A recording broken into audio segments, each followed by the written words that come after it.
my name's Elaine Cole, and I'm a business transformation consultant, and I'm also an energy healer. And tonight I want to talk to you about some strands of experience that I believe help weave those two, on the surface, very different things together. And the experience that I want to talk about started in 2007 when I was working for the UK's Home Office as a transformation consultant, and at the end of a very long day, when we were preparing presentations from the executive committee the next morning, I was heading home on my little commuter scooter, and I was hit by a bus. I was coming up to a crossroads, the lights were green in my favour, and as I went across the crossroads, a bus that I hadn't seen because I'd been distracted by something and they hadn't seen me, and we hit each other head on. And on my little bike, I rode up the front of the bus, smashed the bus windscreen, and then was projected down onto the road with the bike still between my legs, in absolute agony. And I was taken to St Thomas's Hospital, and they did some scans to assess my condition. And I was, there was multiple injuries basically. I had broken pelvis in 3 places, broken leg, shoulder, sternum, ribs, arm, you know, all sorts, and some fairly impressive bruising. And a few days later, they told me that the scans had shown something else. They'd found a cancer that I'd known nothing about. So I was beginning to answer to lucky by this point, because they reckoned that the cancer had been there for, growing for 18 months, and I had not had any symptoms. So the cancer was a lymphoma, and I was offered chemotherapy, which I, at that time, as a kind of logical management consultant, I was intent on conventional therapy. Although by the time they told me I'd been on morphine for about 3 days and I was high as a kite, and so when they told me that I had cancer, I thought, that's fine, I'll have the chemo, I'll sort it out, I'll get back to work. That'd be plan A. And anyway, I had the chemotherapy, and it's the gold standard treatment at the time for that kind of lymphoma. And I had a series of scans through the period where I was taking that treatment, and each time I had a scan that they were obviously using to test that the chemotherapy was working, and it appeared to be working.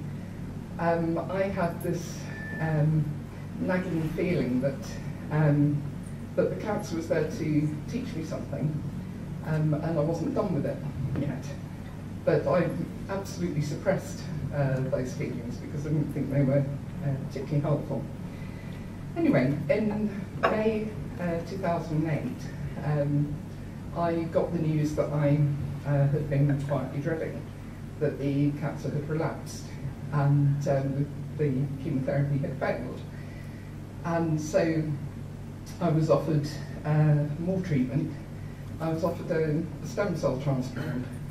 I don't know if you're aware of what that involves, but I just want to share that with you because I want to show you where I was at that kind of decision point. And a stem cell transplant means that they inject very, very harsh chemotherapy into it. It eradicates your immune system, completely wipes down. And then they inject stem cells, either yours or a donor's, and they hope that your immune system will just kind of reboot itself without cancer. And the logic of that sounded fine, but I'd already had chemotherapy that had an 80% chance of working, and I'd fallen in the wrong 20%, and I thoroughly researched the stem cell transplant offer, and that's something that has a 30 to 50% chance of working. And what they mean by working is that you're still alive 3 years later. So I was thinking, okay, so, and this is the consultant in me, I was thinking, so I have to put my entire immune system on the line for something that has a kind of 30 to 50% chance of working, and what that means is I get 3 more years. And that kind of risk-reward just didn't really stack up. And I had this kind of, I don't know, just an intuition saying that's not the course for you. So and it was a tough decision at the time because I had to tell my beloved children that having faced the trauma of thinking they were going to lose me when I had the bus accident, that they might yet lose me to this disease. And the family was fairly split. Half of them wanted me to take the treatment, and I was saying it doesn't feel right, and half the family was saying no, go with your intuition. So I wanted to investigate anything that looked as though it might make my body unfriendly to cancer. And I looked at supplementation and nutrition generally, and naturopathy and homeopathy, and basically anything that looked like it would be useful. And kept kind of batting the consultants away when they said, while you're feeling healthy, you should take this treatment because it's so harsh. So, you know, start from a good place. And I was saying, no, I don't want to make myself ill. So I kept saying, not yet, not yet, not yet, and continued to investigate other things. And I was introduced to energy healing. Now, I have to say, the kind of logical consultant in me, the idea of energy healing seemed aligned to the kind of knit your own sandals thing, forgive me, but it just, you know, it wasn't something I was particularly open to previously. But I was determined that, you know, I needed an answer, and so I decided to suspend judgment. And so in 2008, I basically went with what felt comfortable. As I came across things, if they resonated, I did them. And I learned 3 modalities in short succession. And I thought, well, actually, if this does heal the cancer, I won't know which one did it. And I thought, if it does heal the cancer, I'm going to give the stuff which one did it. I'll just be really glad, you know.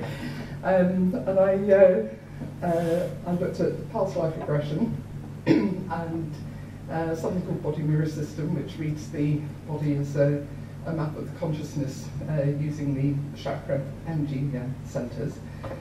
And I studied theta healing. And so I did kind of basic courses in all of those. And through 2009, most of 2009, I was just doing more courses, practicing, and people were giving me healing, so I was working on myself. So it got to late in 2009, and I'd survived 18 months beyond the kind of relapse, if you like. And what I didn't mention was that I was told when that relapsed that if I didn't take the stem cell transplant, then I had weeks, maybe months. So I was basically given a terminal prognosis in 2008 and a short-term terminal prognosis. So I survived 18 months, and things seemed to be going well. I felt very healthy, but every time I had a scan, there was, the cancer had slowed right down, so there was a response to the stuff that I was doing. But there was, on each scan, a tiny bit of progression. A few more lymph nodes would be affected. And I was really frustrated. I was thinking, what the hell do I have to do to clear this thing, you know? But I was obviously glad that I was outliving the prognosis. And Theta Healing's founder, a lady called Diana Stiebel, was coming to London to do some training and talks, and I decided to go and hear her speak. And she was massively inspirational. And when I went to the talks, I went to speak to her afterwards, and she agreed to do some healing sessions on me. And she did 3 sessions, and she did some extraordinary stuff. She found all sorts of unhelpful beliefs in my subconscious and cleared them.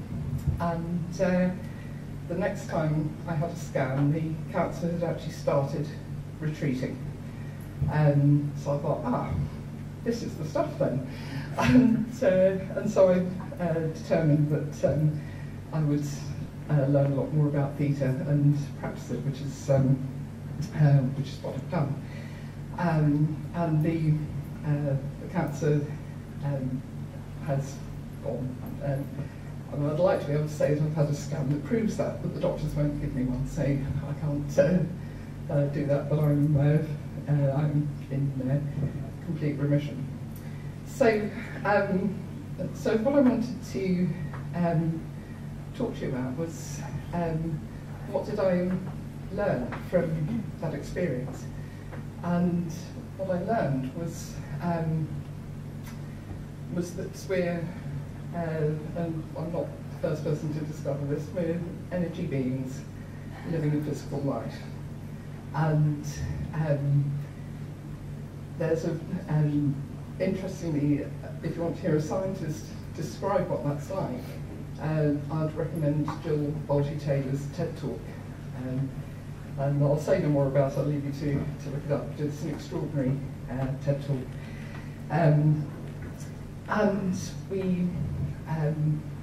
we're part of, I believe, a universe in which we're connected to everything. We're connected to each other, and we're connected to source energy that moves through all things. And that's, I believe, we're like a kind of cosmic neural network with points of consciousness on a neural network that's connected to everything. And what I feel about the universe is that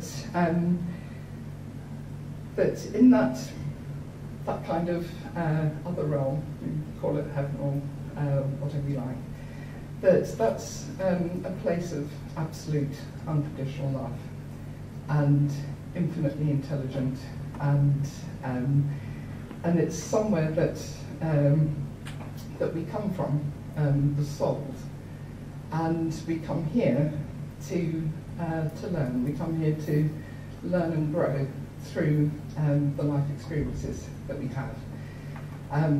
Because I don't think we can have it on the other side. If you're in a place of unconditional love, then you can't experience anger and hatred and frustration and all those things that we experience as humans, but all those things that in dealing with, our souls grow and evolve.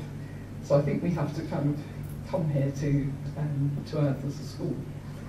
And I think that we come in with a plan as babies, and we don't know that plan because a kind of veil comes down. But I think that the universe puts things in our path that are helpful to us, that we, in our kind of free agency here, either choose to accept or reject, and that all adds up to a series of kind of lessons. So what I'm saying is that everything that happens to us, even if it feels bad at the time, is happening for a reason, is either teaching us or is useful to us in some way. Interesting to note that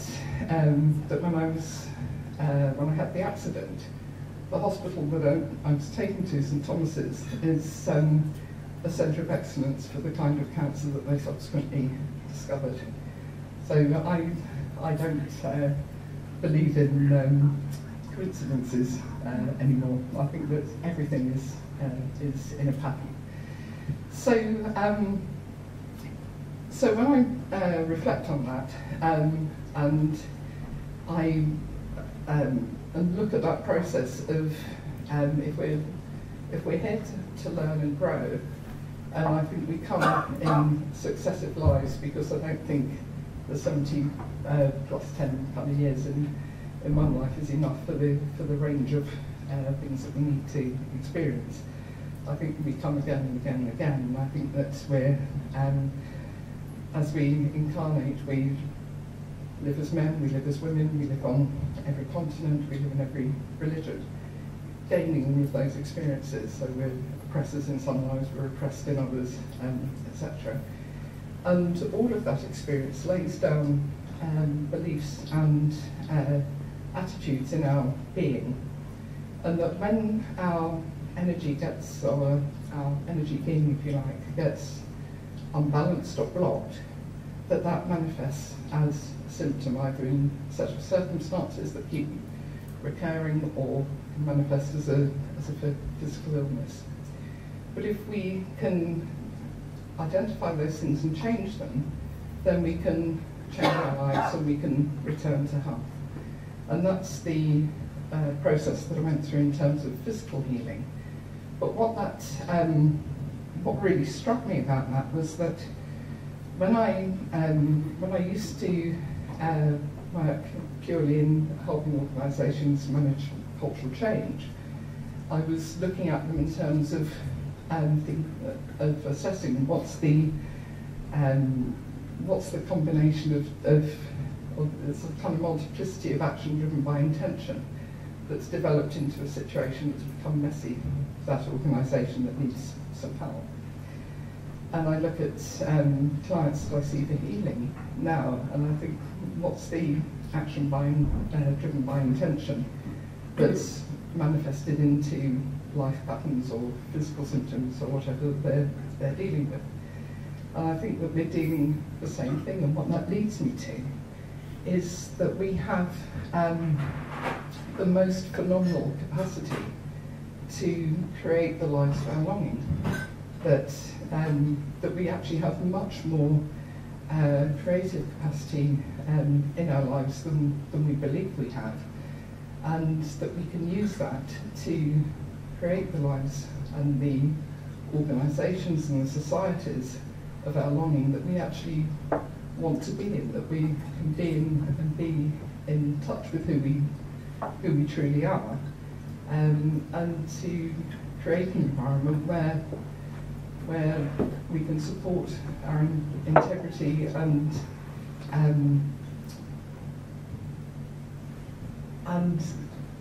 treat each other with love, with humanity, that all of that's possible. And the thing that's kind of untapped is our realisation that we can actually do that. And I think that's what society and the world is waking up to now, that we actually have that capacity and we can do it, and that we can actually create something that's really fabulous.